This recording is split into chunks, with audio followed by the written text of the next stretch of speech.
Assalamualaikum warahmatullahi wabarakatuh. Selamat pagi teman-teman. Hari ini kita memasuki pertemuan kedua pada mata kuliah kewirausahaan. Hari ini kita akan membahas tentang etika wirausaha dan ciri-ciri wirausahawan yang berhasil.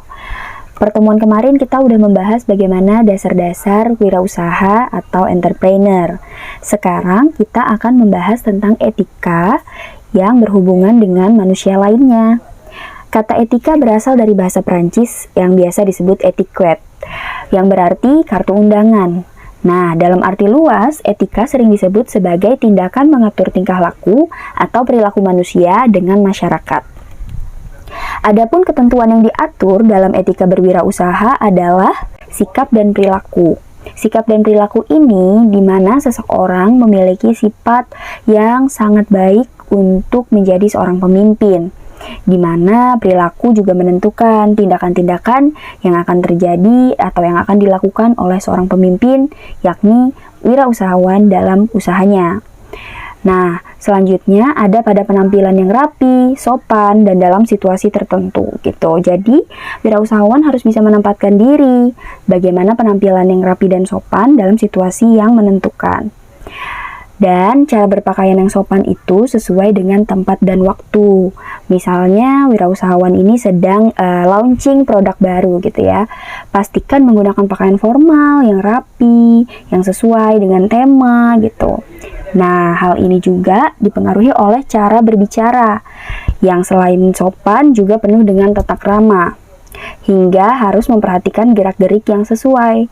Nah, wirausahawan itu juga diatur dalam etika atau norma gitu ya. Ada jiwa-jiwa pengusaha yang muncul gitu pada sisi wirausahawan.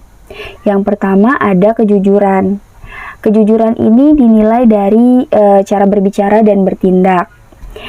Lanjut ke bertanggung jawab yang bisa ditunjukkan dengan bagaimana ia bisa bertanggung jawab terhadap kegiatan usahanya.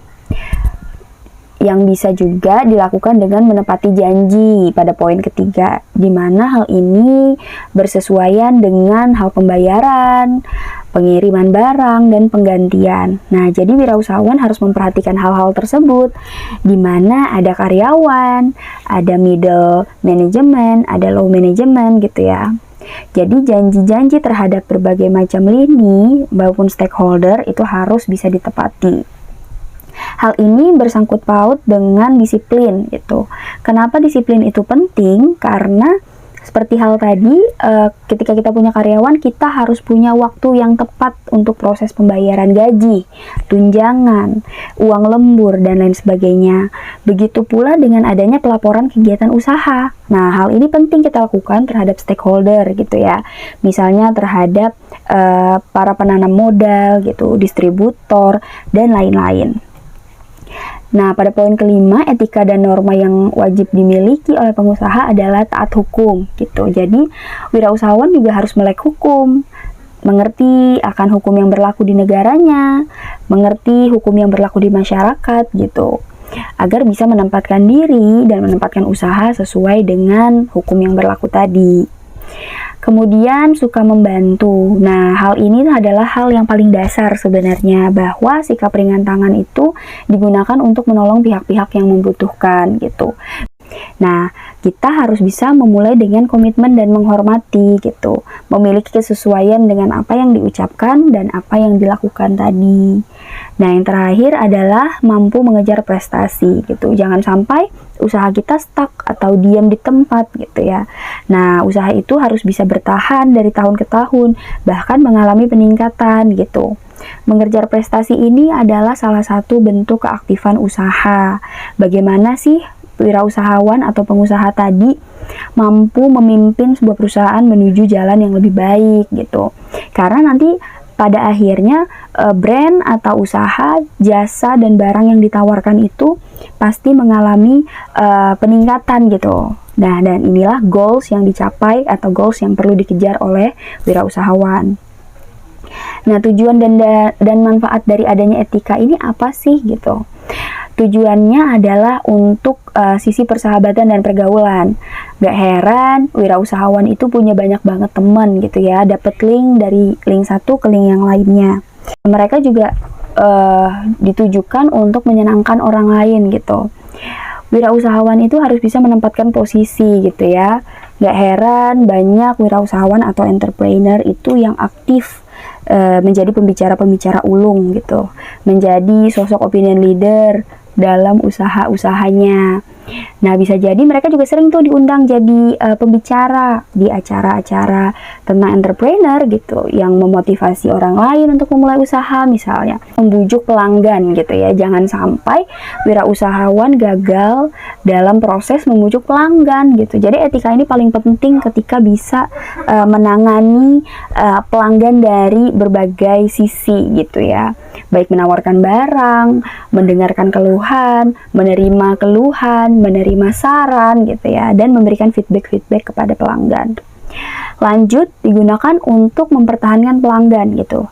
Nah, brand, perusahaan, baik barang maupun jasa harus bisa mempertahankan pelanggan gitu. Jadi ada yang namanya loyal buyer gitu ya. Kita punya loyal buyer yang memang secara garis besar mengerti gitu, di mana sih pergerakan-pergerakan dari usaha kita gitu, hingga akhirnya digunakan untuk membina dan menjaga hubungan. Kenapa membina dan menjaga hubungan itu penting? Karena ternyata setelah sekian banyak hal yang tadi kita lakukan, kita memang butuh hubungan baik dengan berbagai pihak gitu. Nah, hubungan baik dengan berbagai pihak ini bisa diperoleh ketika kita memiliki etika wirausahawan yang sudah dijelaskan tadi gitu. Nah, ciri-ciri wirausahawan yang berhasil itu seperti apa sih gitu ya? Yang pertama, memiliki visi dan tujuan yang jelas. Ini pasti gitu. Jangan sampai ketika kita membangun perusahaan, membangun sebuah brand gitu ya, kita memikirkan hal-hal yang mungkin impossible. Kita mungkin ketakutan dengan hal-hal yang belum tentu terjadi gitu. Jangan sampai, karena kita memang harus punya visi dan tujuan yang jelas agar bisa membawahi pelanggan, membawahi karyawan, dan membawa brand atau perusahaan menuju dengan proses peningkatan tadi gitu. Terus harus memiliki nilai inisiatif dan selalu proaktif. Hal ini didasari pada wirausahawan itu harus one step ahead dari segala macam lini gitu, dan harus proaktif. Misalnya memunculkan ide-ide baru gitu, mau menerima aspirasi dari karyawan misalnya, dan berinisiatif untuk bisa mengembangkan produk gitu ya. Nah, hingga akhirnya pada orientasi pada prestasi tadi gitu. Jangan sampai stuck atau diam di tempat. Hal-hal yang menunjukkan wirausahawan berhasil itu juga ada pada sisi berani mengambil resiko. Nah, berani mengambil risiko sendiri itu berarti bahwa mereka paham akan berbagai macam hal negatif di luar sana yang mungkin bakal dihadapi oleh seorang wirausahawan. Mereka menanggung beban banyak orang gitu, karyawan yang banyak misalnya, bagaimana pelanggan harus loyal ke kita gitu, bagaimana brand harus konsisten, bagaimana kerjasama antar stakeholder tetap terjalin dengan baik gitu, dan bagaimana pula wirausahawan ini sebagai sosok opinion leader atau key opinion leader dalam sebuah usaha harus bisa mengambil alih berbagai macam hal dan mampu menangani krisis gitu. Nah, lanjut pada sifat. Sifat-sifat tadi sebenarnya sudah dijelaskan pada etika. Nah, salah satunya adalah sopan santun dan hormat.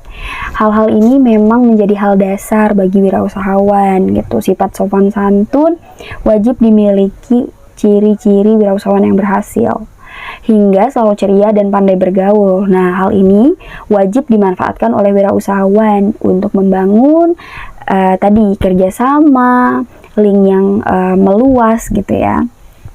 Dan juga mereka butuh sifat fleksibel dan suka menolong pelanggan gitu. Jangan sampai ketika brand sudah berada di atas gitu ya, di puncak popularitas, mereka turun drastis begitu aja karena rasa ambisius yang besar tadi gitu, tanpa memikirkan bagaimana perkembangan selanjutnya, bagaimana cara mempertahankan gitu ya. Hingga harus serius dan memiliki rasa tanggung jawab. Ini paling penting karena komitmen dari wirausahawan itu sangat besar gitu ya. Tanggung jawab yang diemban pun tadi sudah disebutkan sangat besar. Pada akhirnya Wirausahawan harus memiliki rasa memiliki perusahaan yang tinggi gitu. Kenapa harus punya rasa memiliki perusahaan yang tinggi? Karena wirausahawan itu adalah jati dirinya sebuah perusahaan atau brand gitu.